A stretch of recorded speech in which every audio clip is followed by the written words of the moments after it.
Hello everyone, आज हम electoral politics से रिलेटेड वर्कशीट करेंगे। What is our system of election, हमारा इलेक्शन का सिस्टम क्या है। तो ये हमसे आज हम करेंगे। तो लोकसभा एंड विधानसभा, जो लोकसभा और विधानसभा ये कुछ असेंबली इलेक्शंस होते हैं जो कि हमेशा हर 5 इयर्स बाद होते हैं। After 5 year the term of all the elected representative, जो टर्म्स है जो कि हमारे सारे इलेक्टेड रिप्रेजेंटेटिव होते हैं, उनका समय जो है समाप्त हो जाता है और इसको लोकसभा और विधानसभा कहते हैं। तो जनरल इलेक्शन क्या होते हैं? Election are held in constituencies, इनको कॉन्स्टिट्यूएंसीज में बांटा गया है जिससे इलेक्शन होते हैं। तो आफ्टर द सेम टाइम, कुछ निश्चित समय के बाद, कुछ फिक्स टाइम के बाद जो है इलेक्शंस होते हैं। और इन इलेक्शंस का टाइम फिक्स्ड होता है हर जगह पे, या फिर कुछ डेज में हर जगह इलेक्शन हो जाते हैं। तो इसी को कहा जाता है जनरल इलेक्शन। अब बाई इलेक्शन के होते हैं। Sometimes election is held, sometimes जो है इलेक्शन हेल्ड किए जाते हैं। क्यों? Because to the fill the vacancy caused by death और रजिस्ट्रेशन ऑफ अ मेंबर, जब कोई मेंबर इस्तीफा दे देता है या मर जाता है तो उसकी सीट पे जो है काम करने के लिए किसी को चुनना पड़ता है। और जब हम किसी को चुनते हैं तो जो चुना हुआ व्यक्ति होता है इलेक्शन से, उस दौरान जो इलेक्शंस होते हैं उनको बाई इलेक्शन कहते हैं। अब इलेक्टोरल कॉन्स्टिट्यूएंसीज क्या है? तो इन आर कम्युनिटी, हमारी कंट्री में we follow an area based system of representation, हम एरिया के अकॉर्डिंगली सिस्टम रखते हैं रिप्रेजेंटेशन का, क्योंकि जो कंट्री है बहुत बड़ी है और इसको छोटे छोटे हिस्सों में बांटा गया है, जिनको हम इलेक्टोरल कॉन्स्टिट्यूएंसीज भी कहते हैं। The voters who live in area, जो वोटर्स उस एरिया में रहते हैं उनके पास अधिकार होता है एक वोट का, सभी के पास एक वोट का अधिकार होता है और सभी के वोट इक्वल होते हैं। यही हमें बताया गया है। अब हम जानेंगे लोकसभा के बारे में। फॉर द लोकसभा इलेक्शन, जो कंट्री है इसे 543 कॉन्स्टिट्यूएंसीज में डिवाइड किया जाता है और जो रिप्रेजेंटेटिव है उसको इलेक्ट किया जाता है। और जो हर एरिया वाइज जो है इलेक्ट होता है उसको इस एरिया का एमपी कहा जाता है। विधानसभा इलेक्शन, तो हर सीट जो है हर स्टेट में इसको कुछ नंबर ऑफ असेंबली कॉन्स्टिट्यूएंसीज में डिवाइड किया जाता है।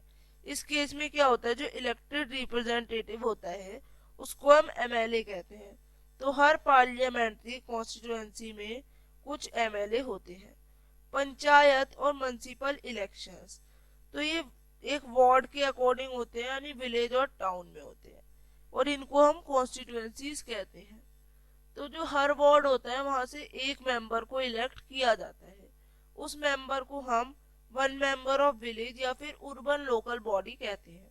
समटाइम्स जो ये कॉन्स्टिट्यूएंसीज है इनको हम सीट्स भी कहते हैं, जिसका मतलब ईच कॉन्स्टिट्यूएंसी रिप्रेजेंट करती है वन सीट। रिजर्व्ड कॉन्स्टिट्यूएंसीज क्या होती है? कुछ वीक सेक्शंस होते हैं जो कि गुड चांस नहीं अटेम्प्ट कर पाते इलेक्शंस में, बिकॉज या तो वो रिक्वायर्ड रिसोर्सेज नहीं होते, एजुकेशन नहीं होती, या कंटेस्ट के लिए कॉन्टेक्ट नहीं होते। इसकी वजह से इनके लिए कुछ सीट्स फिक्स की जाती हैं। एंड इसकी वजह से ये जो है कुछ सीट्स फिक्स की जाती है जिनमें हमारे शेड्यूल्ड कास्ट और शेड्यूल्ड ट्राइब के लिए सीट्स बुक होती हैं। 84 सीट्स रिजर्व की जाती हैं एससी के लिए एंड 47 रिजर्व की जाती हैं एसटी के लिए। This number is in proportion, ये नंबर होता है एक प्रपोर्शन में उनकी पूरी पॉपुलेशन में। इन मैनी स्टेट, कई सारी स्टेट्स में सीट्स जो है इनमें रूरल पंचायत या urban पंचायत भी हैं, अब वो भी रिजर्व की जाती हैं, जिनको हम कहते हैं अदर बैकवर्ड क्लासेस यानी ओबीसी। सिमिलरली इसी तरह से 1/3 जो सीट्स होती हैं ये रूरल या urban लोकल बॉडीज जिनमें वुमेन कैंडिडेट्स होते हैं उनमें फिक्स की जाती हैं। तो आइए अब क्वेश्चंस करते हैं। What is difference between general elections and by election? तो general election elections are held in all constituencies at the same time, either on the same day or within a few days.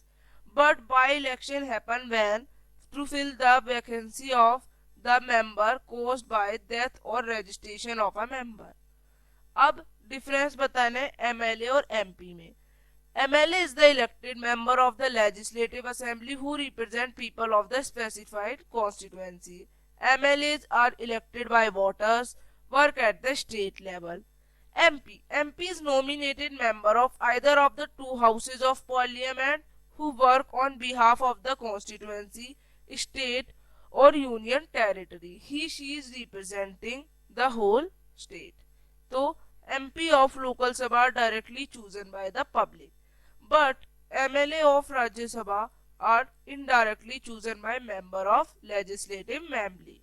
तो अब ये जो है कैसे work करते हैं, they work at the central level, जो कि मेंबर्स होते हैं लेजिस्लेटिव असेंबली के। इनको हम क्या कहते हैं, इनको हम एमपी कहते हैं। तो ये था डिफरेंस एमपी एंड एमएलए के बीच। अब थर्ड क्वेश्चन है, क्या कुछ सीट्स रिजर्व्ड होती हैं वुमेन्स के लिए? तो yes, according to the 118th amendment bill 9th March 2020 is the pending bill in the Parliament of India which proposes to amend the Constitution of India to reserve one-third of all the seats in the lower house of Parliament for the women. अब what is required when country is divided? जब country को divide करते हैं तो क्या required होता है? In our country we follow an area-based system of representation. The country is divided into different areas for purposes of election, and in these elections these areas are called electoral constituencies. हम इनको जब election होते हैं तभी electoral constituencies कह सकते हैं।